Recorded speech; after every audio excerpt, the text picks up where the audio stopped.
नमस्कार दोस्तों, इस चैनल में आपका स्वागत है। महाभारत की कहानियाँ हर समय सीख देने वाली होती है। यह कहानी उस समय की है जब हस्तिनापुर के राजकुमार पांडव और कौरव गुरुकुल गए थे। वे गुरु द्रोण के आश्रम में शिक्षा प्राप्त कर रहे थे। वह प्रतिदिन नियमबद्ध तरीके से जीवन जी रहे थे। ब्रह्म मुहूर्त में उठना, शौच इत्यादि से निवृत्त होकर व्यायाम करना, फिर स्नान करके हवन पूजन करना, भोजन प्राप्त कर पढ़ाई करना, पढ़ाई के बाद गुरुकुल में विभिन्न प्रकार के कार्य करना, सांझ से पहले क्रीड़ा स्थल पर जाकर पहले युद्ध कौशल सीखना और फिर क्रीड़ा करना, इसके उपरांत पढ़ाई करना, फिर भोजन कर सो जाना। ऐसे ही उनकी दिनचर्या चल रही थी। एक बार की बात है, द्रोणाचार्य अपने शिष्यों को क्रोध का त्याग करने का पाठ पढ़ा रहे थे। उन्होंने अपने शिष्यों से कहा, जीवन में क्रोध हमेशा हमें गलत मार्ग पर ले जाता है और हम अधर्म कर बैठते हैं। इसलिए हमें सदैव क्रोध का त्याग करना चाहिए।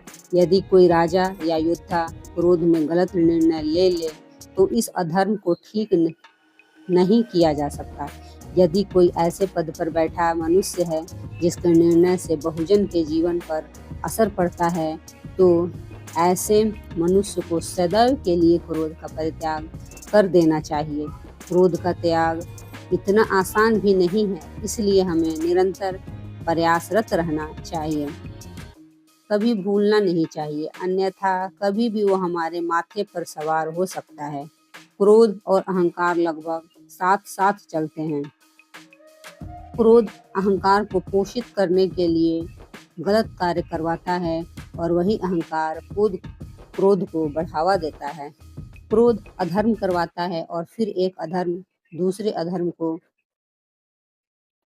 जन्म देता है। अतः क्रोध का त्याग करना अति आवश्यक है। अगले दिन की कक्षा में गुरु द्रोण ने अपने शिष्यों को पिछले दिन पढ़ाई गई पाठ को सुनाने को कहा।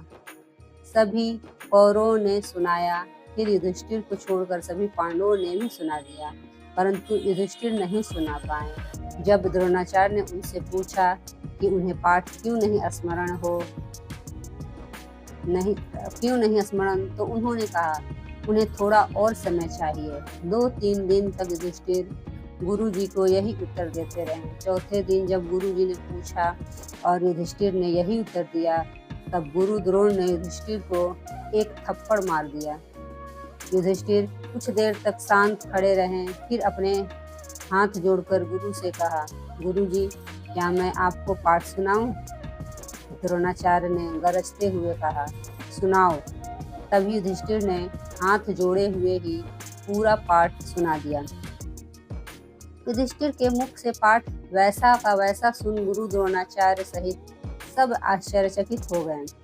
तब गुरु द्रोणाचार्य ने युधिष्ठिर से पूछा, पुत्र, जब तुम्हें स्मरण था तब तुमने दंड से पहले क्यों नहीं सुनाया?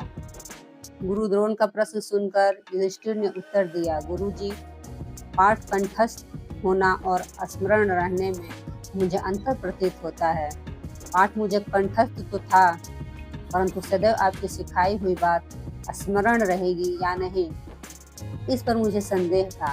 परंतु अब मैं समझ गया कि मुझे आपकी बात स्मरण भी रहेगी, इसीलिए मैंने आपको पाठ सुना दिया। गुरु द्रोण ने युधिष्ठिर को गले से लगा लिया और कहा, पुत्र, इस रास्ते पर चलोगे तो धर्मराज ही बनोगे और धर्मराज राजा प्रजा का सौभाग्य होता है। नमस्कार दोस्तों, अगर आपको कहानी अच्छी लगी हो तो एक लाइक जरूर करें। धन्यवाद।